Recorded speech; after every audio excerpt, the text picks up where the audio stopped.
Le désir du Seigneur pour chacun d'entre nous, c'est de rendre nos vies très fécondes. Si vous portez beaucoup de fruits, c'est ainsi que mon Père sera glorifié, et que vous serez mes disciples. Jean 15, 8. Nous ne pouvons être féconds qu'en demeurant en lui. Il veut aussi que nous devenions ses amis intimes. C'est la raison pour laquelle il dit au verset 15, « Je ne vous appelle plus serviteur parce que le serviteur ne sait pas ce que fait son maître, mais je vous ai appelé ami parce que je vous ai fait connaître tout ce que j'ai appris de mon Père. » En devenant ses amis intimes, nous avons le privilège de porter beaucoup de fruits et de partager ses secrets. Mais heureux sont vos yeux parce qu'ils voient et vos oreilles parce qu'elles entendent. Je vous le dis en vérité, beaucoup de prophètes et de justes ont désiré voir ce que vous voyez et ne l'ont pas vu, entendre ce que vous entendez et ne l'ont pas entendu. Matthieu 13, 16 et 17.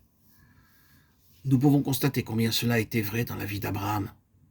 Dans 3 passages de la parole de Dieu, Abraham est appelé l'ami de Dieu. 2 Chroniques 27, Ésaïe 41, 8, Jacques 2, 23. Après avoir traversé 20 ans d'épreuves, Abraham a reçu une foi forte et active. Et il est devenu l'ami de Dieu. Romains 4, 18, 22. Il avait alors 99 ans et sa femme était également âgée.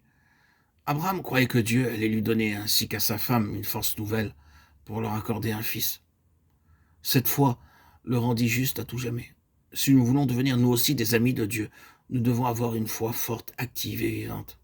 À cet effet, nous devrons aussi traverser de nombreuses périodes d'épreuves. Voyons comment Abraham est devenu juste aux yeux de Dieu et comment il est devenu son ami. Pendant une période de 40 ans, Dieu apparut 10 fois à Abraham et lui révéla chaque fois quelques secrets de la véritable amitié avec lui.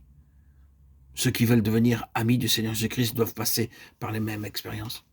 Dans Genèse 12, 1 à 4, nous lisons ce qui concerne la première apparition de Dieu à Abraham. Il lui demanda de quitter son pays, sa famille, de se rendre au lieu qu'il lui montrerait.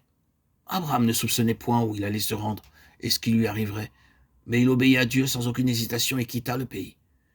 Il devait être entièrement libéré de ses anciens liens afin d'apprendre à entendre la voix de Dieu et de le suivre partout.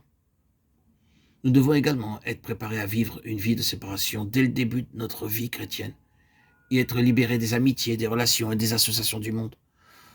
Nous devrions devenir entièrement nouveaux, comme nous le voyons dans 2 Corinthiens 5, 17 à 18. Si quelqu'un est en Christ, il est une nouvelle créature. Les choses anciennes sont passées. Voici, toutes choses sont devenues nouvelles et tout cela vient de Dieu, qui nous a réconciliés avec lui par Christ et qui nous a donné le ministère de la réconciliation. Notre vie tout entière devrait être pleinement gouvernée par Dieu et par sa parole. C'est alors, chers frères et sœurs en Christ, bien-aimés, auditeurs, auditrices, mes chers amis, c'est alors seulement que Dieu peut nous confier ses secrets.